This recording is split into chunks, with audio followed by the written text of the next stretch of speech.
You've been around the block, huh? Okay. Okay, folks. Chumash and Rashi, Torah portion Shoftim. We are the third reading. Gentlemen. We're in chapter 18, just in case you didn't know. Verse number 1. All right. Let's get right into it. Lo yela kohanim alevim, and there will not be to the kohanim from the tribe of the Levim. Kol shevet Levi, for the entire tribe of Levi, chelik, a portion, v'nachala, an inheritance, im Yisrael, together with Israel, meaning the rest of the Jewish people. Yishei Hashem, the fire of God, v'nachalosoi, and his inheritance, yechelun, they shall eat. All right? I think I'm the old, yeah.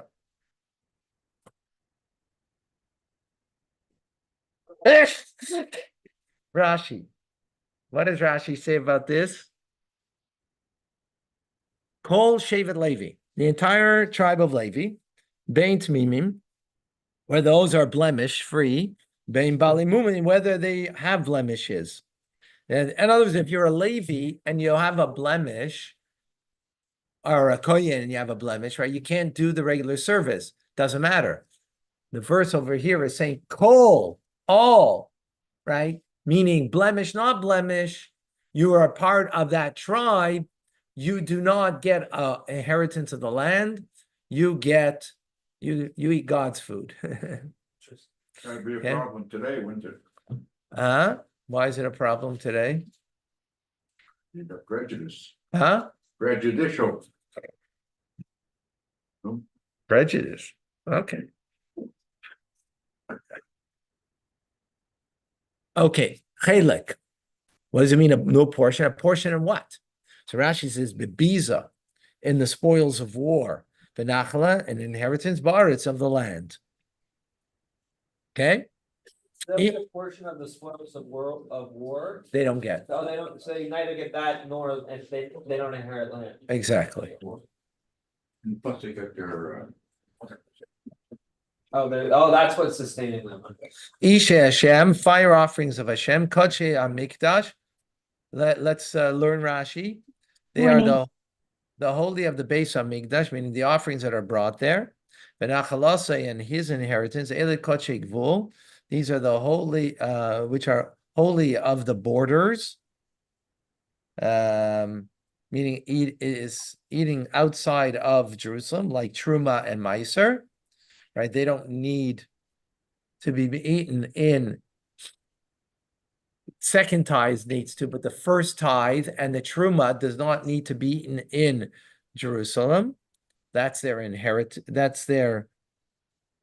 Inheritance. Trumas. What side do you want to be on? I can wait. You can just mute. Okay, thank you for muting. And he shall not have among his brothers but a complete inheritance he doesn't have. Of a Sifri Darshu. Next verse. Okay. Benachla lo yeloi, and an inheritance he shall not have for himself. Mikerev echav, amongst his brothers. Hashem hu nachalosei, God is his inheritance. Kasher diber loi, as God had spoken to him. Rashi.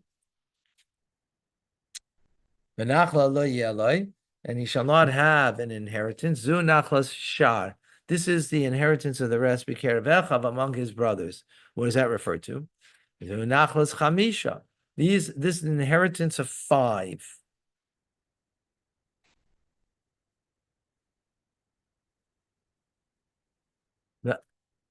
Ve'eni yodea mahi, and I don't know what this is, he says.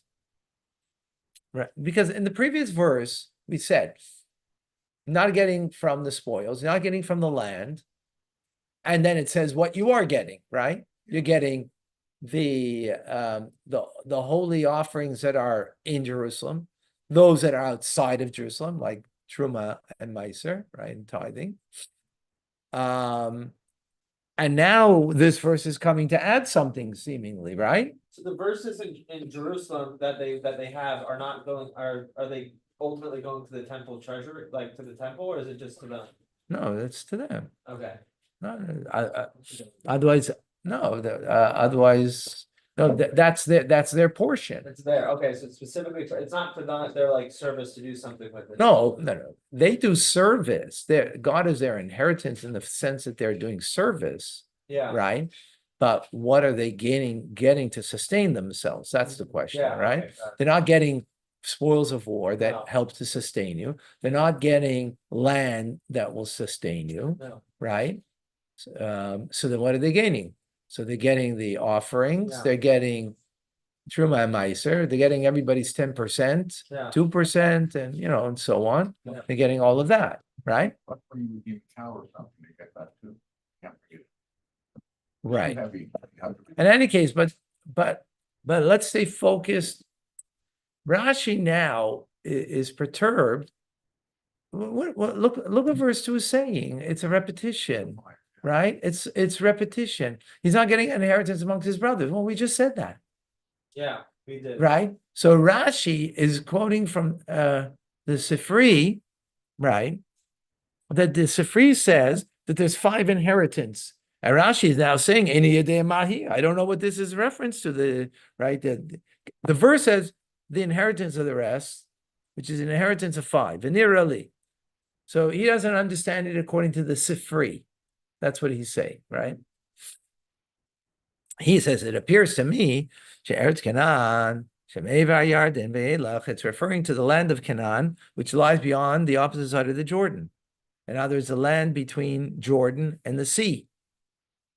Benikras Eretz Chamisha Mamim. And this is called the land of the 5 nations. The Shel Sichain, the Oig. From the sea, what sea? Mediterranean. Mediterranean to the Jordan. 5 nations there, he's saying now. That's what he's thinking that's what it means, the Sifri, when it says 5 inheritances, right? And Sichan and Oig, which 5 nations or 5 tribes? nations, tribes, whatever. I mean, each one has a. Sorry, these are Jewish nations? No. This is what their inheritance is, right? No, they're right, Canaan, the land of Canaan, right? And then there's 2 nations, Sichan and Oig,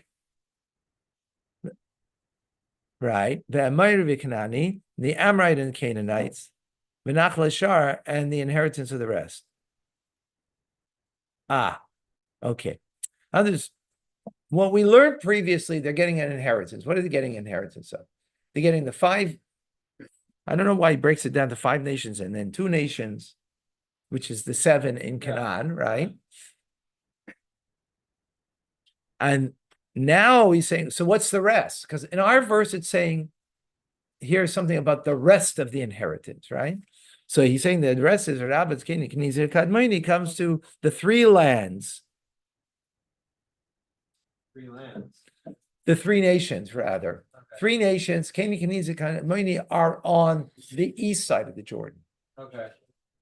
So this is what he said. He's saying it refers to. B'chein Dairish.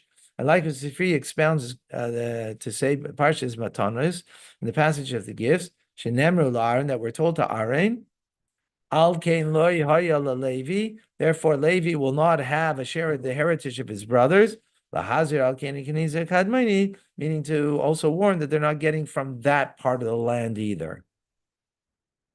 So 10 nations total, 7 on the west. Exactly. Shuv Nimsa B'Dibra Rebbe Kalmanois. Subsequently, Rashi says, I found also from the teachings of Rabbi Kalmanois. This is what the Sifri also explains. And there will not be inheritance to him. Second.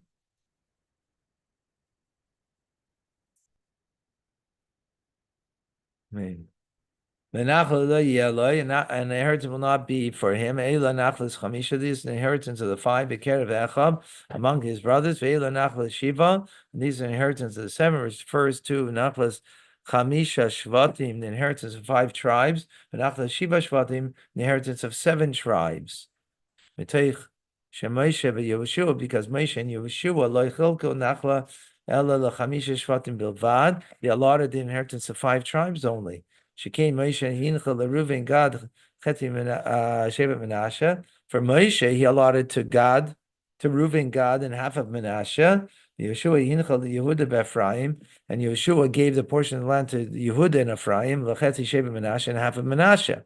The Shiva Acherim, the other seven tribes, not Lumi Aleim, they took their own portions on their own. After Yeshua passed away, because of this, Iskir Chamisha Lavad. There are five tribes by themselves, a Shiva Lavad, and seven by themselves. Okay. I'm not certain I got this perfectly clear. But so the 10 tribes of Israel, there were 10 non-Jewish nations that were doing the. No, so the way it seems to come out over here is there were five that were given through Moshe and Yehoshua. 7 to 5 tribes of Israel. Yeah. 7 tribes they only took after Yehoshua passed away on their own. 2 additional ones. No, there's 12 tribes altogether, right? So there's 5 tribes. Moshe gave to 2.5, and he gave to the half of Menashe. That he gave to the other half of Menashe, and he gave to Ephraim, to Ephraim and to Yehuda. There are 7 tribes left. But which tribes are on the east side of the Jordan? That they got. Moshe gave to them, to Reuven, Gad, and half of Menashe. Yehoshua gave to Yehuda and to Ephraim and to half of Menashe. So where's Shimei? Where's Shimei? On the west side. On the west side. East side is done. East side is done. But you just mentioned the tribes that got the east side. Okay, that's what Moshe gave. Moshe gave that. I thought all the tribes were supposed to be getting a portion on the west side of the Jordan. Except for Reuven, Gad, and half of Except for Menashe. those 2.5. Right.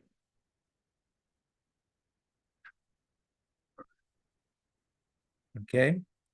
So we're entitled to some land on the east side of the Jordan. Well, they got land. They got land on the east side. Oh, okay. No, not Samaria and Judea. No, that's west side. That's the west side of the Jordan. The east side of the Jordan. Is Jordan today? Huh? Jordan today. We should take Jordan, and on top of Jordan is Iraq, is Syria. Syria on top. Yeah. Syria on top, right? Okay. So 2.5 are on the east side, the rest are on the west side. Yeah, but they didn't. What he's trying to bring out over here is how the verse in the previous verse we said that they're not getting an inheritance with Israel, right? And now this verse also says not getting an inheritance. So I found this on the web for you, but they didn't know. She's trying to join our class. yeah. She thinks she has something to say. Maybe one day she will. Uh, I don't know. okay.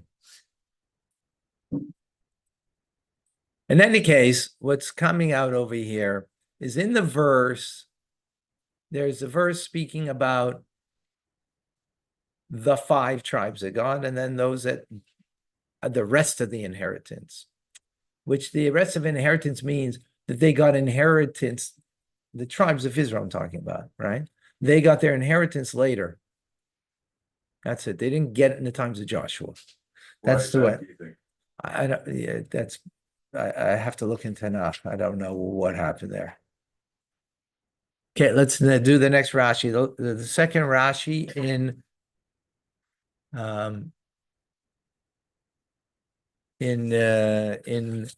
two. Kasher di be'eloi, as he spoke to him, but ba'artzam lo yitzinchal, in the land that you will not have a heritage. That was in Bamidbar in Numbers. Ani chelkecha, I am your portion. I'm your share. That's what God spoke. Okay, let's go to verse 3. And this will be the mishpat, the judgment. Here it says it's due, right? D-U-E. In other words, they're getting me'es ha'am, from the people, from the nation, from the people. Me'es zayivchei hazeva, from the slaughter of the offerings. Im shor, be it a shor, an ox, or seh, a sheep, and nasan l'kayin, hazraya, you will give to the kayin, you will give him the foreleg, halachayim, which is the jaws, and the keva, the maw. The maw is the stomach. Let's see Rashi. Okay. Verse 3. Me'es am, this is from the people. V'loi me'es ha'kahanim, and not from the kahanim. And as a kohen doesn't have to give this, only Israelites have to give this, right? Sure, I said, whether it's an ox or a lamb, prat l'chai, excluding a wild animal, right? Only domesticated animals is the reference here. What are they getting? Now, this means, this is referring to any time you're eating dinner and you slaughter an animal, this is not talking about an offering to God, right? When you give an offering, a sin offering, so the Kohanim get to eat part of it, right? Yeah. If you're bringing a shloming, a peace offering, the Kohanim get a part of it. Also do the ones who bring it, right? The owners of the offering. But the Kohanim also get a part of it, right? Yeah. But now we're talking about you're just eating dinner. You're making steaks tonight on your barbecue. You're slaughtering an animal. You need to give the foreleg, you need to give the jaw, and you need to give the stomach to the kohen, right? That's their portion. Right? That the verse says very clearly this, right? Let's see.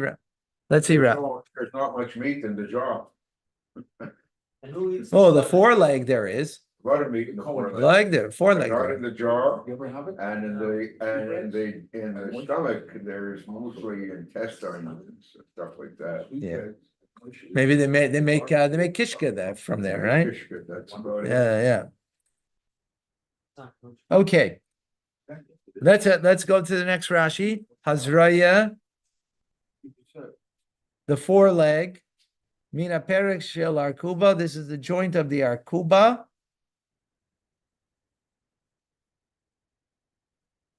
Av kaf yad, up to the shoulder blade. Shikarin, in Old French, espaldan.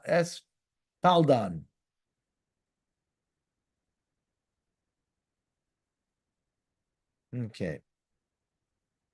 Halechaim, the jaw, imalashim with the tongue. They get the tongue. Shemelai. They expound the verses. They would say, Zraya tachas yad. The foreleg represents the hand. Shenemar, as it says, v'yikach reimav biyada, as he took a spear in his hand. L'chayim tachas tvila. The jaw represents prayer. Shenemar, as it says, v'yamai pinchas v'yifalel. As Pinchas rose and he prayed. The akeva tachas, and the stomach represents Aisha al kubasa, the woman into her stomach. What that all meant, I'm not exactly clear.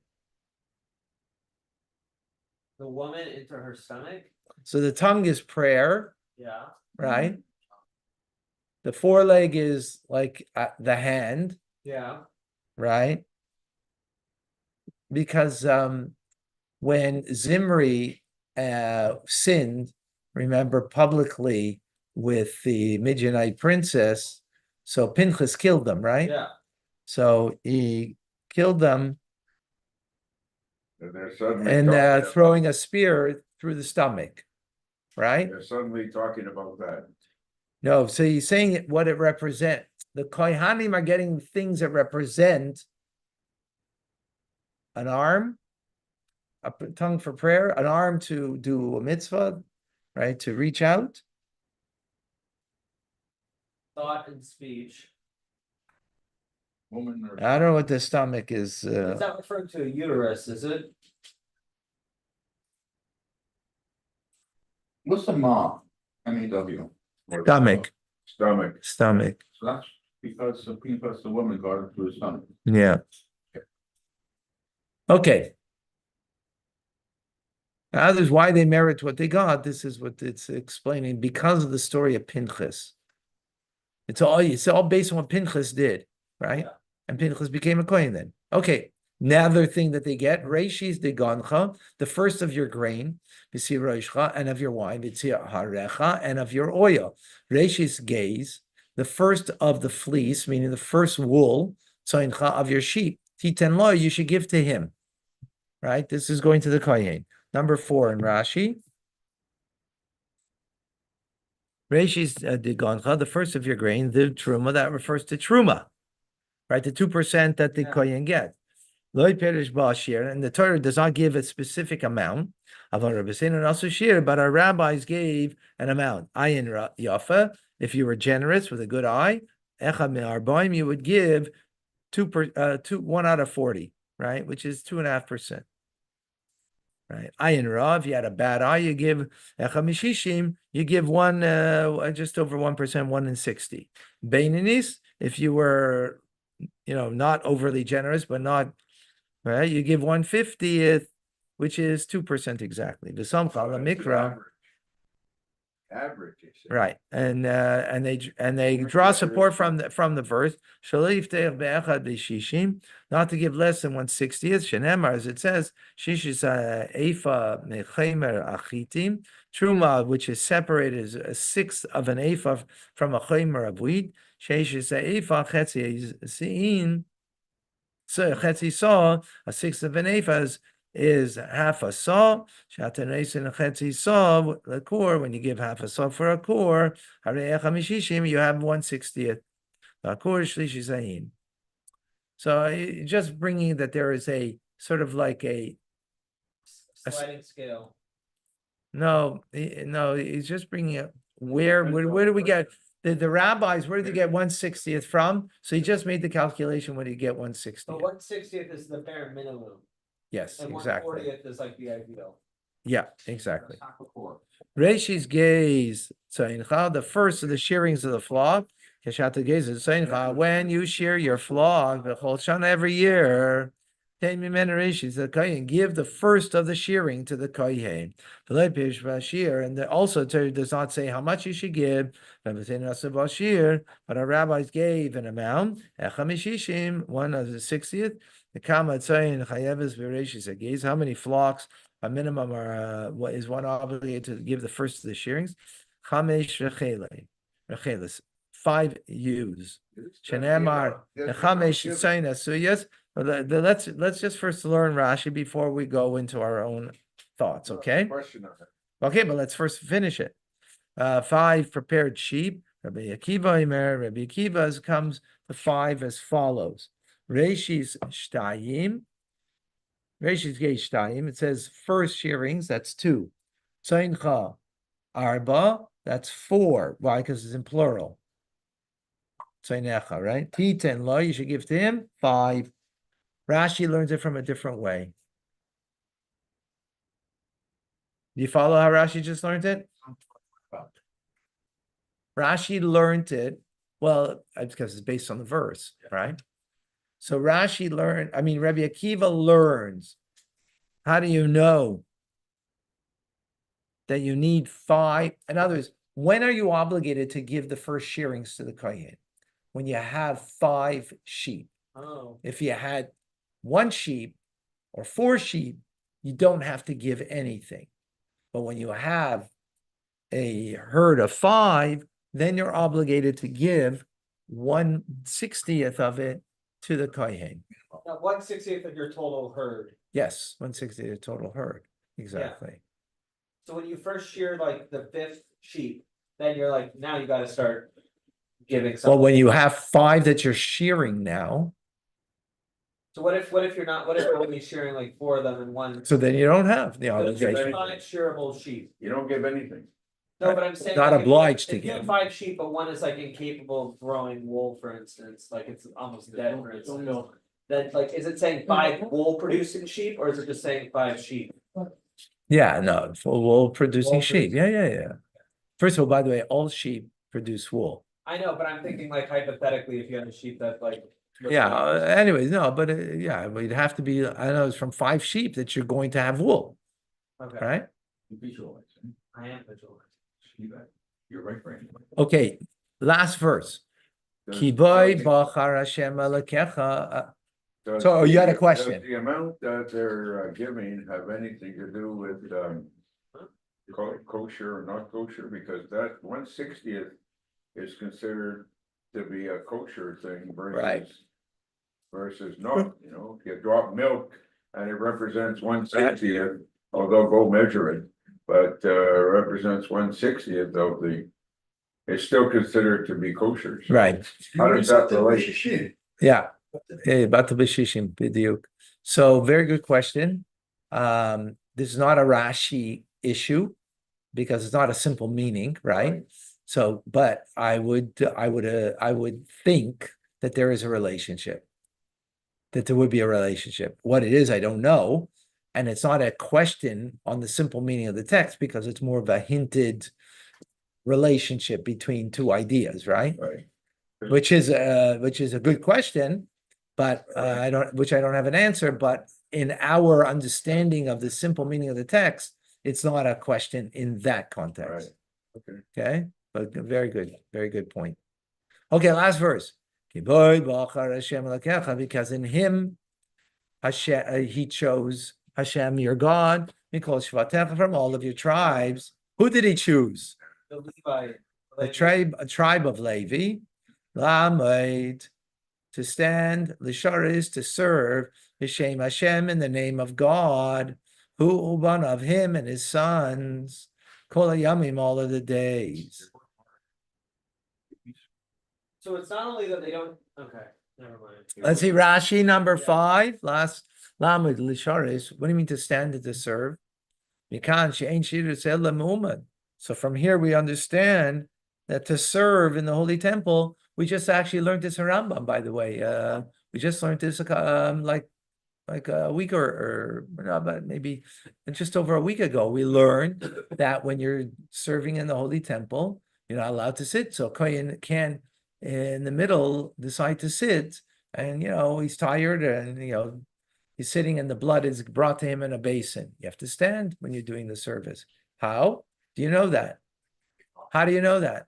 From this verse, What does the verse say? you have to stand. It says Lamed, because it says Lamed Lisharis, to stand to serve, which means your serving is done standing. Yeah, And right, anything that's done in the part of serving has to be standing.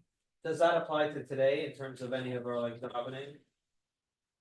I mean, there are parts that we stand in davening, but I don't know. What does he mean? I don't know if it's got anything to do with this. Okay, What does it Because mean? that, 1 second, let me just finish with Thank you. Well, Ariel. Because davening is, even though davening is in the place of sacrifices, so maybe there is a correlation. yeah, Maybe there is a correlation, but Yeah. probably there is some kind of correlation because it is in its place.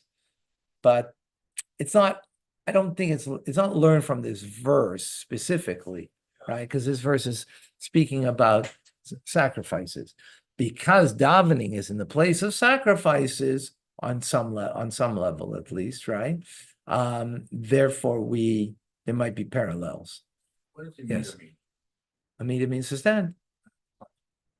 So actually, you know what? Maybe that is exactly, because why should it be called Amida? Yeah, but why? Because this. Maybe because of this, maybe Yeah. because it is in the place of this. So It's on maybe, the yeah, service. very good point. Yeah. Very good, excellent, Okay, there. maybe. I don't know where you're going exactly, but But you're getting there. but you're getting there. Very good, yeah. Okay, we're gonna do Tanya now. Shkaya, beautiful.